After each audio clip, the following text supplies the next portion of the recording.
साथी यहाँ पर बैठ जाइए। मैं आपके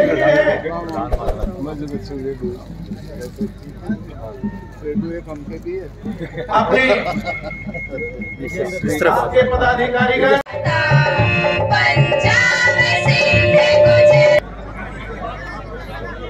क्या हुआ? सही बैठ जी भाई। अब ये खाली रात लोग जब हमारी खापों के राष्ट्रीय अध्यक्ष जी, कंडेला खाप के प्रधान और माजरा खाप, कंडेला खाप और माजरा खाप के गणमान्य लोग और साथ में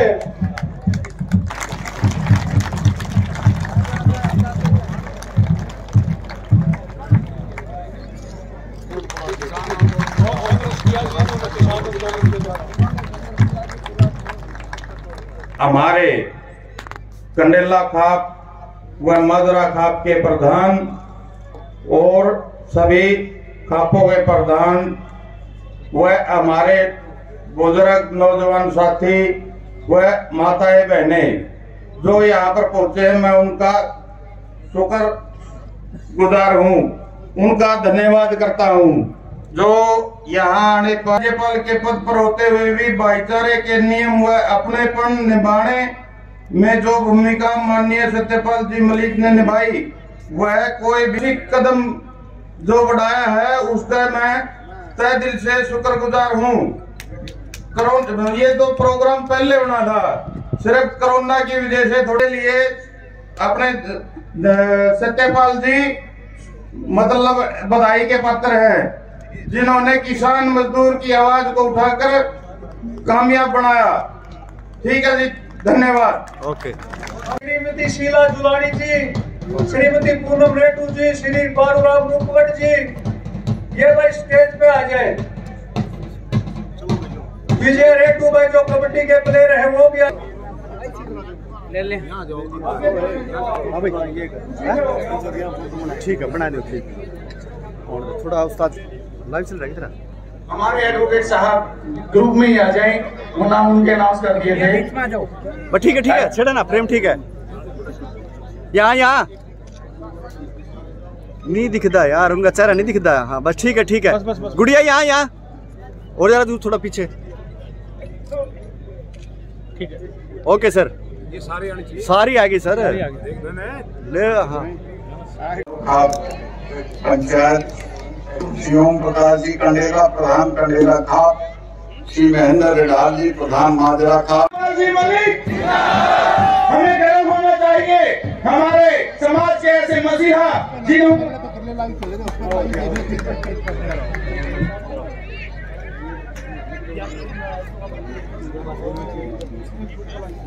खापों का जो खाप यहाँ आई 100 की 100, कभी इन पे कोई संकट पड़े तो मुझे याद कर लेना, मैं आपके लिए हाजिर हो जाऊंगा।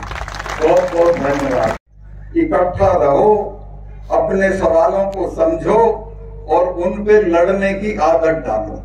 और बड़ी बात तो ये है कि 2 साल बाद चुनाव है, इकट्ठा होकर अगर वोट कर दोगे तो ये सब दिल्ली से भाग जाएंगे, किसानों का राज होगा, किसी से कुछ मांगने की जरूरत नहीं होगी। अभी यूपी में जो इलेक्शन हुआ उसका नतीजा नहीं आया है, पर मैं पश्चिमी यूपी का बता रहा हूं, जहां मैं घूमा हूं इस सवाल को लेके। किसी गांव में कोई मिनिस्टर घुस नहीं पाया। लोगों ने कहा कि हमारे यही मताजी हो, हम जब धरने पे बैठे थे तब कहां थे तुम? स्मृति ईरानी को तो कई किलोमीटर दौड़ाया उसकी गाड़ी। तो मैं ये निवेदन करना चाहता हूं कि राज बदलो, अपना राज बनाओ, इकट्ठा रहो। लोग तुमसे भीख मांगेंगे, तुम्हें भीख मांगने की कोई जरूरत नहीं है।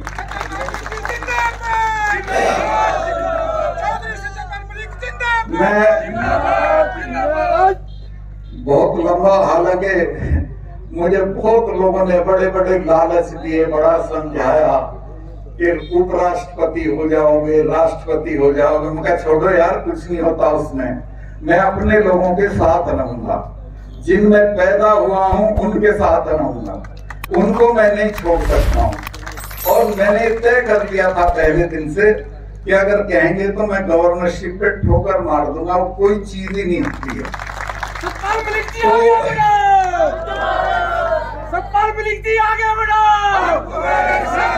अब मैं आप में से शराब तो जरूर पीता होगा कोई ना कोई। उस भाई के संदर्भ में मैं निवेदन कर, तो खुमार अगले दिन 12 बजे तक रहता है।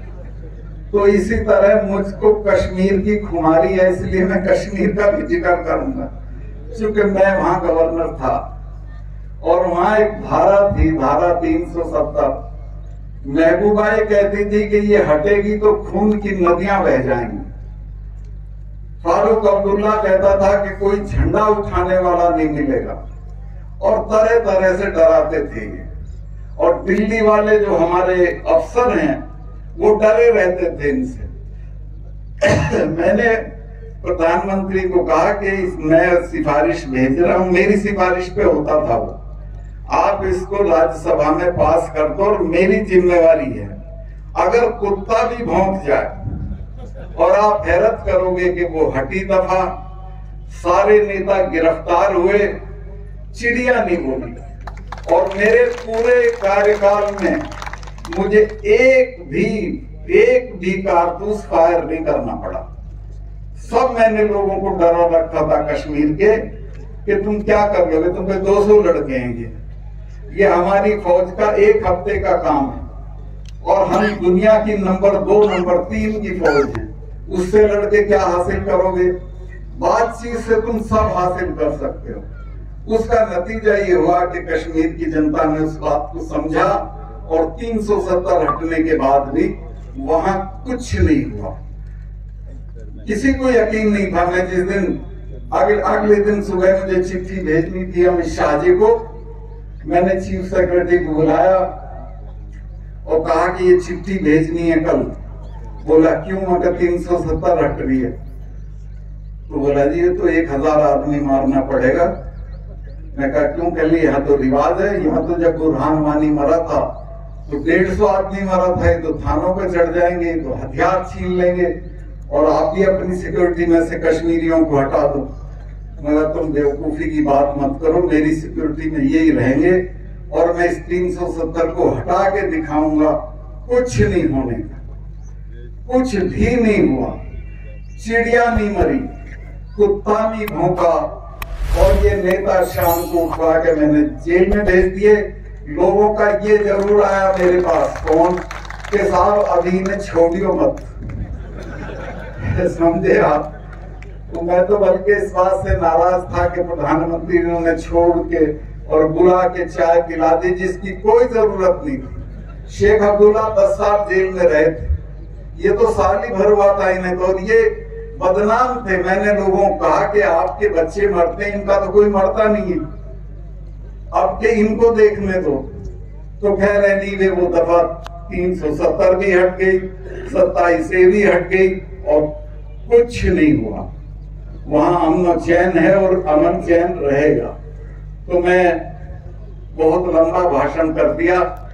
जरा खाप के जो चौधरी साहिबान हैं उनके सामने सर झुकाते हुए ये कहना चाहता हूं कि आज तो मैं सम्मान कराने आया हूं, लेकिन कभी आपकी लड़ाई होगी तो सबसे पहले आऊंगा। जब आप कभी भी कोई संकट पड़े तो मुझे याद कर लेना।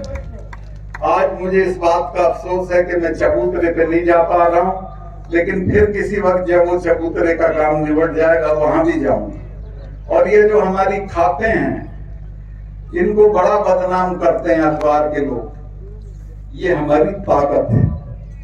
औरंगजेब से लेके बहादुर शाह जफर तक सबकी चिट्ठियां मौजूद हैं हमारी। दादाजी कौन सी है वो? हाँ, सोरम का मुजफ्फरनगर में। सबने हमें आजादी दे रखी थी कि अपने फैसले ये खुद करेंगे। और हमारा जो मलिकों वाला टाइटल है ये बादशाह ने दिया था, इसलिए कि ये अपना जो फैसले हैं वो अदालत में नहीं खुद करेंगे और वो फैसला माना जाएगा। तो ये खाप हैं, इनकी ताकत बढ़ाओ, इनके चौधरियों का सम्मान करो और आपस में इकट्ठा रहो। ये जो छोटी मोटी चीजों पे अलग अलग हुक्का लेके बैठना ये अच्छा काम नहीं है। कोई भी हो, मैं सबको कह रहा हूं, ना तो हम पे महल हैं, ना हम पे राजस्थान वालों की तरह हवेलियां हैं कि उनकी मरम्मत करके होटल खोल देंगे। हम पे तो कुछ है ही नहीं, छोटी छोटी जमीन है।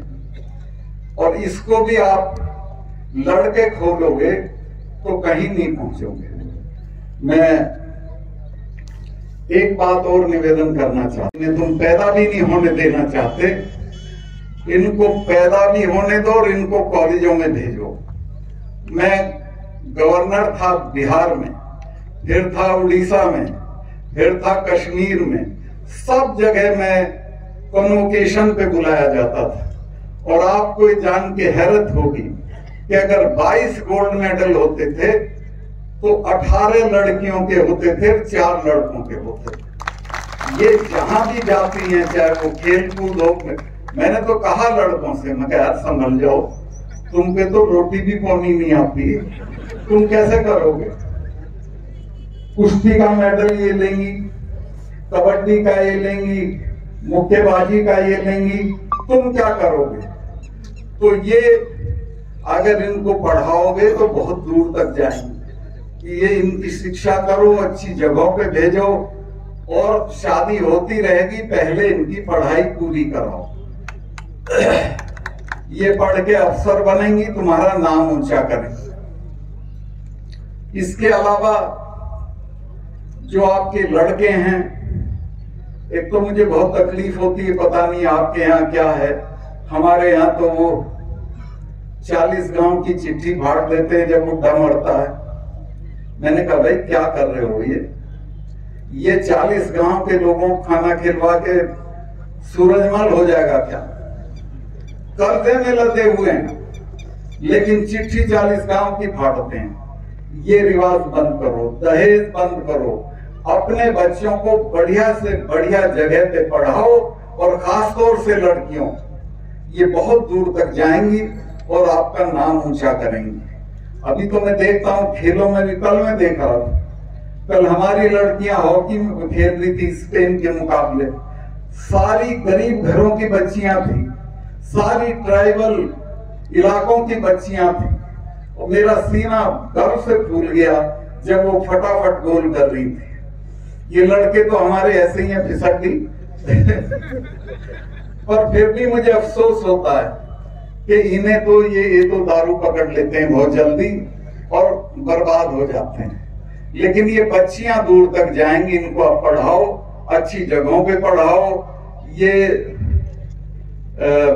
40 गांव की चिट्ठी फाड़ना बंद करो, दहेज बंद करो, आपस में झगड़े बंद करो, आपस का जो किसी भी तरह का विवाद है उसे पंचायतों में खाप में निपटाओ, और इकट्ठा होके रहो तो तुम्हें कोई नहीं हरा सकता। आपने देख लिया, इस किसान आंदोलन में देख लिया, सिर्फ एकता की वजह से तुम्हारा कुछ नहीं बिगड़ा। और बड़ी चीज ये हुई कि इससे पहले न सिखों को ये पता था कि हम उनके हैं, न हमें ये पता था कि ये हमारे हैं। अब तो हम 1 और 1 11 हो गए, हमारा कोई कुछ नहीं बिगाड़ सकता। आप सिर्फ इकट्ठा रहो और अपने बच्चों को तालीम दो, दुर्व्यसन से बचो और आगे बढ़ो। बहुत लंबा भाषण मैंने कर दिया, मेरी समझ में भी नहीं आ रहा था क्या बोलना है, क्योंकि पंचायत और खाप के लायक मेरे पास भाषण भी नहीं था। खैर मैंने अपना काम चला लिया है, कोई गलती हुई हो माफ करना। इन खापों का जो खाप यहाँ आई 100 की 100, कभी इन पे कोई संकट पड़े तो मुझे याद कर लेना, मैं आपके लिए हाजिर हो जाऊंगा। बहुत बहुत धन्यवाद। जो भी सम्मान या उपाधि आपने मुझे दी है, मैं इसको वापस करता हूँ उन किसानों के लिए जो पूरा 1 साल दिल्ली की सड़कों पर पड़े रहे। और दुनिया के इतिहास में कोई ऐसा आंदोलन नहीं हुआ कि जिसमें चिड़िया ना मारी गई हो और जिसने अपना उद्देश्य हासिल कर दिया। मैं जब देखता था अपने लोगों की दुर्गति, उनकी परेशानी तीनों मौसमों में, गर्मी में, सर्दी में, बारिश में, किस तरह सड़क पे पड़े हुए थे। बड़े बड़े चौधरी जिनकी 40-40 गांव में बात चलती है, वो दिल्ली की सड़कों पे पड़े थे और वहां से 10 किलोमीटर पे प्रधानमंत्री रहता है। उसने जाके उनकी कोई बात नहीं पूछी, जानकारी नहीं करी। कुतिया भी मरती है तो दिल्ली से चिट्ठी जाती है उसके लिए। हमारे 700 लोग मर गए, कोई किसी तरह का संवेदना का खत नहीं गया। जब मैं इस बात से बहुत दुखी हुआ तो मैंने तय कर लिया कि मैं गवर्नरशिप छोड़ दूंगा और मैं इनके साथ लड़ाई में शरीक होऊंगा।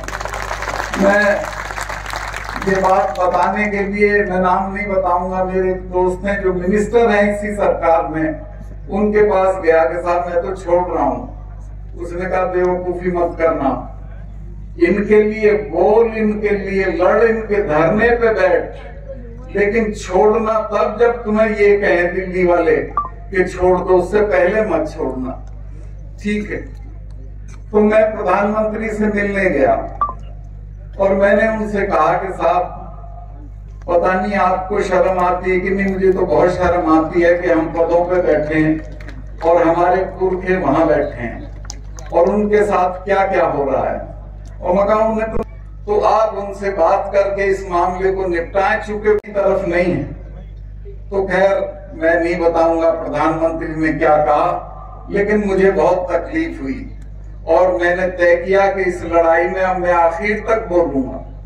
मुझे कई दोस्तों ने सलाह दी कि अगर तुम चुप रहोगे तो राष्ट्रपति बन जाओगे, चुप रहोगे तो उपराष्ट्रपति बन जाओगे।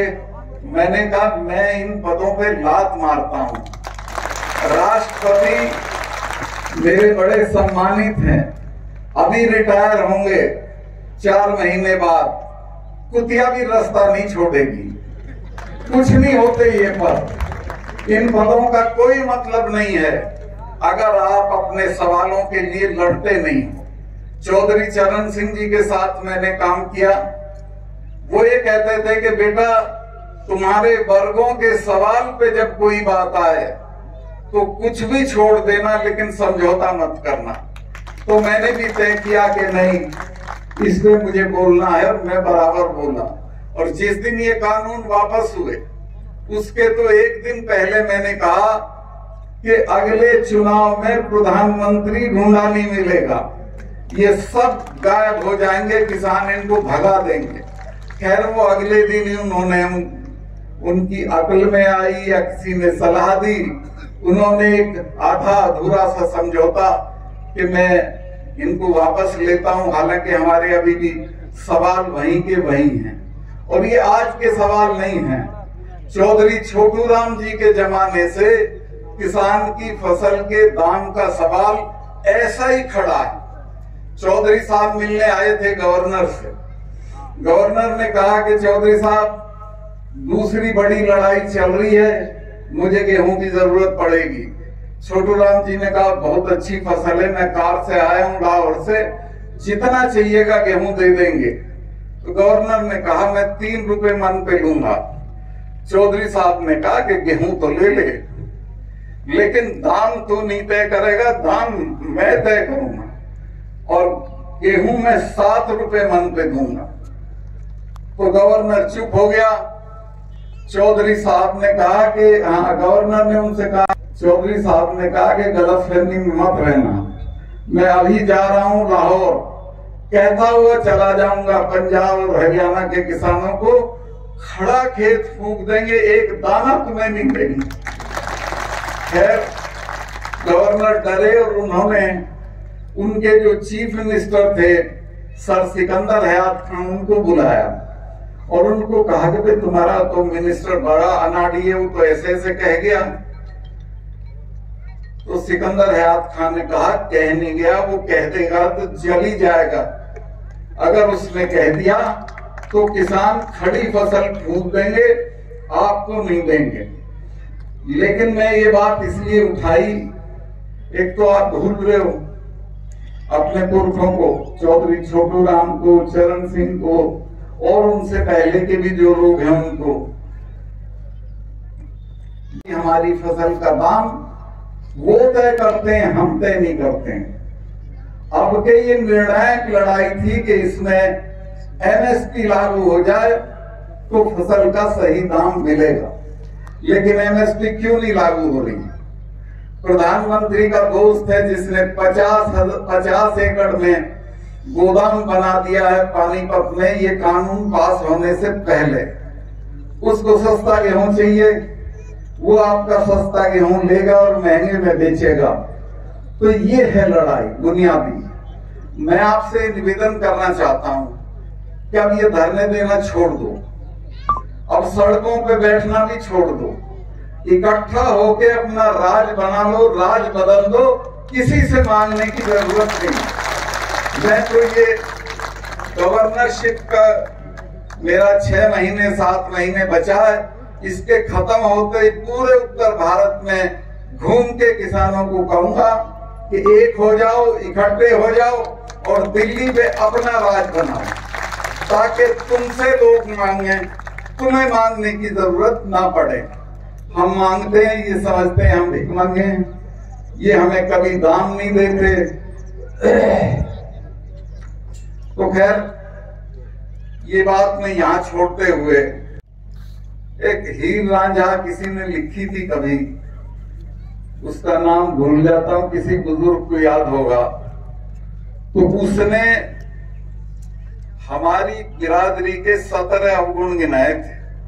नाराज मत होना आप। उसमें एक ये भी था कि ये अपने भाई के साथ न्याय नहीं करेगा, उसमें ये भी था कि दूसरे की जूतियों में बैठेगा, अपने के सिंहासन पे भी नहीं बैठेगा, ये भी था कि ये एकता करके नहीं चलेगा।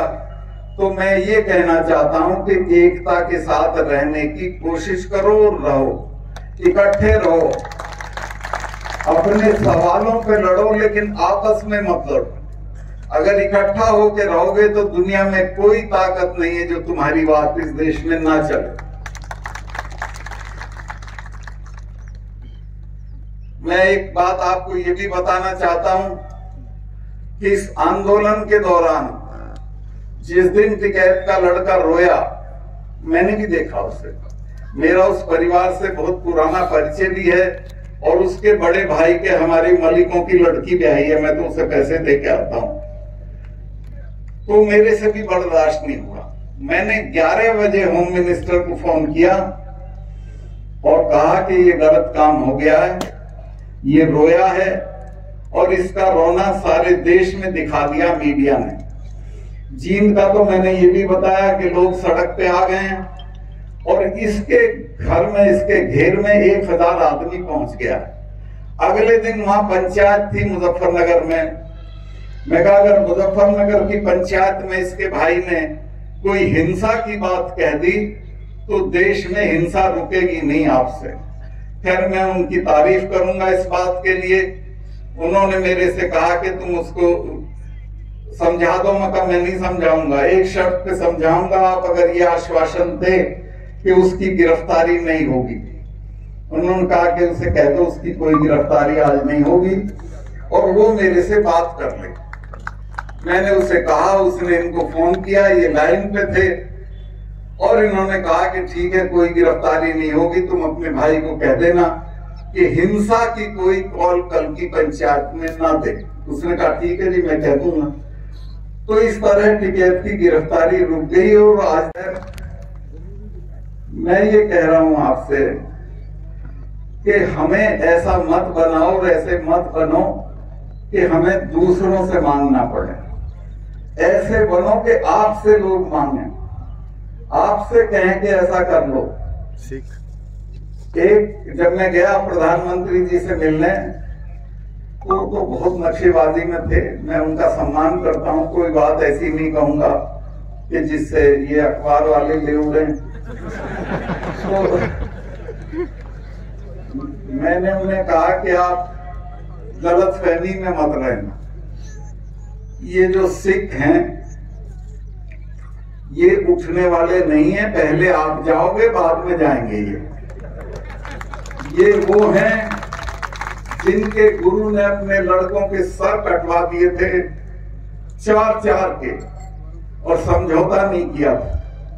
और ये हमारे वाले हैं, ये तो हारते ही नहीं है किसी से, और ये दोनों अब एक हो गए। तो मैं कहा आप इनसे पंगा मत लो।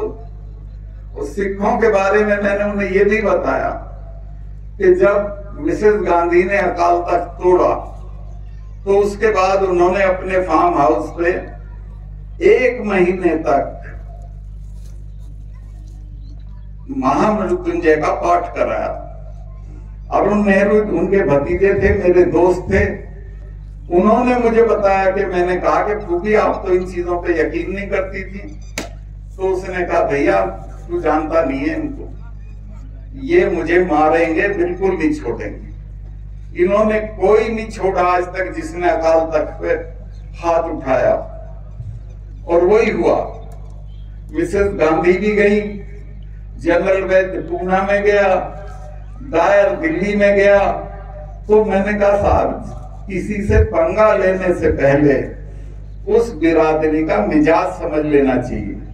ये सिखों का और जाटों का मिजाज समझ के तब इनसे आप पंगा लें, वरना मेरी राय ये है कि कुछ ले दे के इनको निपटा दो।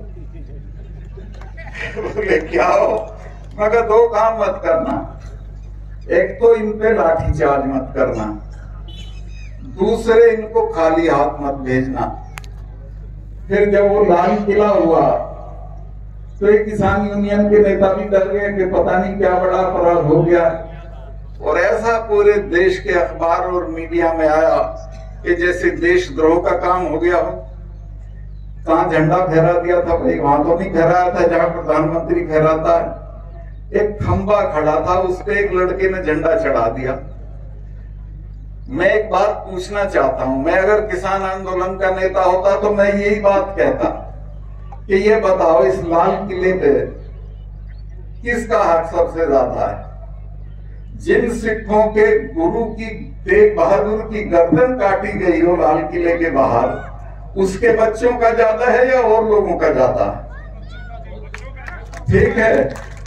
और इस लाल किले पे उनका, हमारे तो गीत नहीं गाए जाते लाल किले के बिना। भरतपुर माने लाल किला, भरतपुर 3-3 बार लाल किले पे चढ़ के आया, तो हमारा अधिकार है झंडा फहराने का किसी दूसरे का है? और एक जानकारी आपको और कि हमारे गीतों में, हमारी कहानियों में, हमारे किस्सों में लाल किला ही लाल किला रहता है जब से हमने होश संभाला है। मैं चौधरी चरण सिंह जी के साथ था, मैं और बागड़ी जी देवीलाल जी के पास गए और हमने कहा चौधरी साहब इसमें आ जाओ चरण सिंह जी की पार्टी में। देवीलाल जी बोले छोड़ो यार क्या पार्टी है तुम्हारी। तो मैंने खैर बागड़ी जी को कहा कि वो एक रिवासा कांड हो गया था, आपने सुना नहीं होगा ज्यादातर लोगों ने, जिसमें एक माँ और बेटे को पुलिस ने नंगा करके कोठरी में बंद कर दिया था। तो मैं कहा साहब ऐसे ऐसे कांड हो गया है, हम वहां पब्लिक मीटिंग कर रहे हैं, आप चलना। चरण सिंह जी ने कहा मैं चलूंगा। तो हमने पब्लिक मीटिंग करी, आप मेरे यकीन करो 1 लाख आदमी आया आपसे। लेकिन जब हम गए तो वो सब छितरे खड़े थे। मैंने बागड़ी जी को कहा कि सीधे स्टेज पे चलो। मैं तभी एमएलए चुना गया था 2 महीने पहले। तो खैर स्टेज पे चले गए। मैंने कहा मुझे माइक दे दो आप। मैंने कहा देखो जिस आदमी को हम लेके आए हैं इसका नाम चरण सिंह। इसने नागपुर के सम्मेलन में जवाहरलाल का हाथ पकड़ लिया था कि मेरे रहते किसानों की जमीन नहीं जाएगी और कोऑपरेटिव की खेती नहीं होगी। और ये जो जिससे तुम डरे हुए हो बंसीलाल से, ये तो बिना मिसेस गांधी से पूछे पेशाब करने नहीं जाता है। तो इसके साथ रहोगे कि उसके साथ रहोगे? और मैं कहा आप हरियाणा के चौधरी लोगों हमारा साथ दे दो, मैं 6 महीने में चरण सिंह जी को लाल किले पे चढ़ा दूंगा। आप मेरा यकीन करें, ये लाल किले की बात बिजली की तरह गई और सारी भीड़ स्टेज के पास आके चरण सिंह जी का जय जयकार करने लगी। मुझे चरण सिंह जी ने कहा बेटा कुछ मत कर, 5 ऐसे जलसे हरियाणा में कर दे और ये लाल किले का सपना दिखा दे, ये सब खड़े हो जाएंगे। और वही हुआ। पूरे देश की जट्टात खड़ी हो गई और चरण सिंह जी 6 महीने तो नहीं और 10 महीने में लाल किले पे चढ़ गए। तो मैंने कहा कि भाई लाल किले पे हमारा हक है, हमको दोषी मत बनाओ, हमारे लड़कों को देशद्रोही मत कहो, इन पे मुकदमे मत करो। चले गए, चढ़ा दिया। और वो भी कोई पार्टी का झंडा नहीं था, निशान साहब था, जिसके लिए हजारों सिखों ने कुर्बानी दी हुई थी। खैर, इस बात को मैं यही रोकता हूं। अब मैं वापस इस बात पे आना चाहता हूं कि अगर आप इकट्ठा नहीं रहोगे, अपने सवालों को नहीं समझ जी भाई मोबाइल थोड़ा नीचे कर ले। मैं तो नहीं था जी, तो आपको मतलब आपको लगा कि इन लोगों को बोलना चाहिए था जी? नहीं बोला भाई, ये मेजोरिटी में है पार्लियामेंट में जी, और 700 किसान मर गए, खड़े तक नहीं हुए जी। किसान वर्गों के लोग, जी। मैं उनका नहीं कह रहा जी, मोदी और शाह नहीं है, जी। किसान वर्गों के लोग। जी, जो किसान वर्गों के चुने हुए थे उन्हें जी। तो खड़े होना चाहिए था, जी। कोई नहीं हुआ। जी। सर, देश के लिए किस पार्टी को फिट मानते हैं? आपकी नजरों में अभी तक कोई है ऐसा कोई जो देश को आगे ले जा सके, पार्टी किसानों की को बात आगे ले नहीं जा कह रहा, सके? मैं सिर्फ ये कह रहा हूँ किसानों को ये सीखना चाहिए कि वो अपना राज बनाएं, अपने वर्ग के लोगों को चुन के भेजें और अपनी सरकार बनाएं ताकि मांगना ना पड़े, उनसे लोग मांगे। जी। पार्टी के बैनर ये हो जाएगा बैनर तो यहाँ जब देखिएगा आप, इमरजेंसी में सरकार बदली थी तो कोई बैनर नहीं था, लोग खुद खड़े हो जाते हैं, खुद हो जाएगा। जी। तो मान कर चले सर, जो जयप्रकाश नारायण जैसे जो आंदोलन छिड़ा था वो देश में आने जा रहा है। 100% इस बार के पार्लियामेंट के चुनाव में आपको ये लगेगा कि नए लोग खड़े हो गए, नई पार्टियां खड़ी हो गई और वही जीतेंगी, उन्हीं की सरकार बनेगी। आप अगुवाई कर सकते हैं सर 10 महीने बाद इस आंदोलन की? मैं कर तो सकता हूँ, पर मैं खुद कहूँ ये अच्छी बात नहीं है। जो भी अगुवाई होगी मैं उसमें शरीक रहूँगा। सर, अगर लोग आपके पास आते हैं, पॉलिटिकल पार्टीज आपके साथ पास आती हैं 2024 के पार्लियामेंट चुनाव में, क्योंकि बड़ा चुनाव दिल्ली का होता है, जी। तब आप you will lead from the front. कोई जब आएगा तब मैं इसका जवाब दे दूंगा आपको। जी। तो ये मान के चले कि आने वाले चुनाव में किसानों की आने वाले अहम चुनाव भूमिका में होगी। मैं गवर्नरशिप खत्म होने वाली है मेरी 7-8 महीने में, पूरी ताकत लगा के पूरे उत्तर भारत में कैंपेन करूंगा और इनको भगाऊंगा। जी सर, तो ये पद से हटा देंगे आज? और पद कोई बड़ी चीज होती है? मैं कोई माँ के पेट से गवर्नर पैदा हुआ था, मुझे बिल्कुल डर नहीं लगता और कभी नहीं लगा। आज ही नहीं, पहले भी मैं छोड़ चुका हूँ ये चीज। Thank you.